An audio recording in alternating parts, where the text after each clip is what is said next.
Yeah, let's bring in Senator Ted Cruz from my home state of Texas. Senator, thanks so much for joining Fox and Friends this morning. There was a thorough press conference from the War Department. What did you make of it?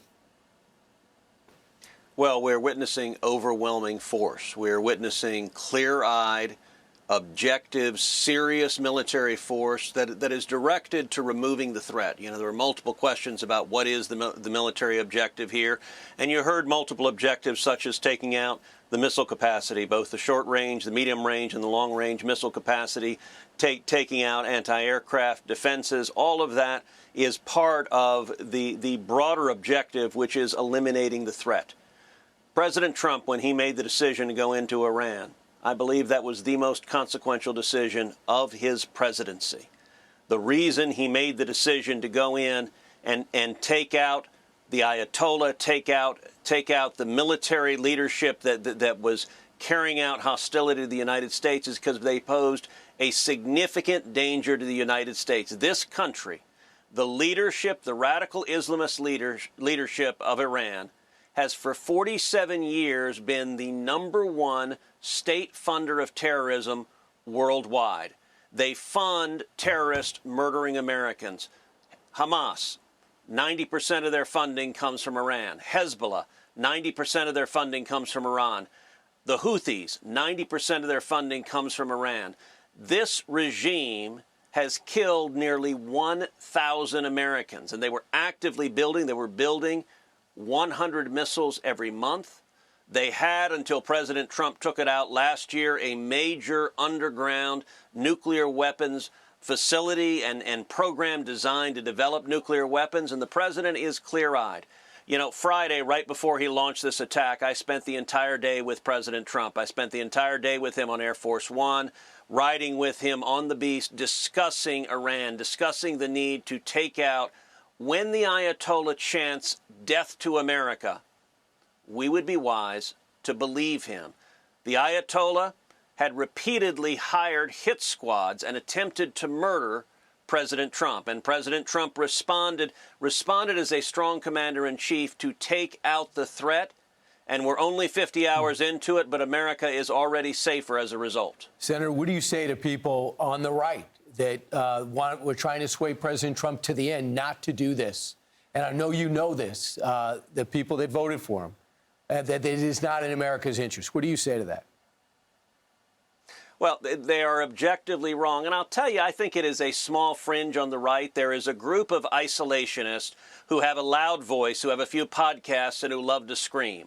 But the isolationists, their foreign policy is the foreign policy of Barack Obama and Kamala Harris. Tucker Carlson, who is screaming and attacking President Trump nonstop right now, his foreign policy is identical to that of Kamala Harris. And it is that weakness and appeasement that got us in this mess to begin with.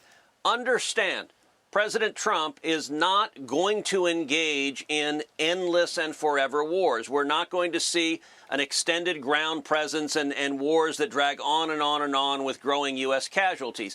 That doesn't mean, though, that the alternative is to have the Barack Obama, Kamala Harris weakness of rolling over to your enemies. You look at when President Trump ordered Delta Force to go into Venezuela and capture Nicolas Maduro. That made Venezuela safer. It made America safer because Nicolas Maduro was a narco-terrorist targeting America and threatening Americans. And by the way, one of the things Maduro was doing was allowing Iran and Hezbollah into Venezuela, into the Western Hemisphere. America is safer now that Maduro is in a federal prison. Likewise, the Ayatollah. The Ayatollah, when he would chant, he'd have mobs chanting, death to Israel, death to America. And understand, those two are intertwined. The Ayatollah called Israel the little Satan. He called America the great Satan. And the president acted decisively to remove that radical Islamist leadership. There are unconfirmed reports that the next Ayatollah, the Ayatollah Arafi, who was appointed when Ayatollah Khamenei was killed, there are unconfirmed reports that the next Ayatollah has been killed already. That is reminiscent of the 12-Day War, when the Ayatollah would appoint a head of the IRGC, and 24 hours later that head would be taken out. And they'd appoint another one, and 24 hours later that head would be taken out. The Israeli Defense Forces has already put out a list of the top war planners and war fighters in Iran, all of whom have been eliminated. And look, part of success here is removing radical Islamists from power so that they are no longer able to wage war on the United States. For 47 years, they have killed too many Americans, and President Trump has said enough is enough. No more Americans are going to be subject to murder by these radical Islamists. Senator, you're looking at live video, an explosion in Beirut. This is live there right now. And to your point, death to America, death to Israel, Pete Hegseth said they were given death from America and death from Israel. Real quickly, tell us react to what happened 2 a.m. outside of a bar in Austin. A suspect fired a rifle, killed 3 people, injured 14, clothing referencing Allah and an undershirt with a flag of Iran. Talk about the sleeper cells here on U.S. soil. Well, it is very dangerous. Yesterday, I spoke with the mayor of Austin. I also spoke with Kash Patel, the director of the FBI. They're still investigating this, but it appears on the face of it to be terrorism. This is an individual, an immigrant who came from Senegal. He was there, as you noted, wearing a sweater that said property of Allah. He was wearing a shirt with an Iranian flag on it. There was a Koran in the car. He opened fire at a bar at 2 in the morning with a rifle and a pistol. He didn't enter the bar. He simply began shooting people randomly. 2 people were murdered. 13 others were injured. They're investigating, searching his home, searching his social media. But it certainly on the face of it appears to be terrorism related. I will say this. The threats of terrorism are higher right now. Our forces are on alert because we are actively taking out the Iranian leadership and the Ayatollah.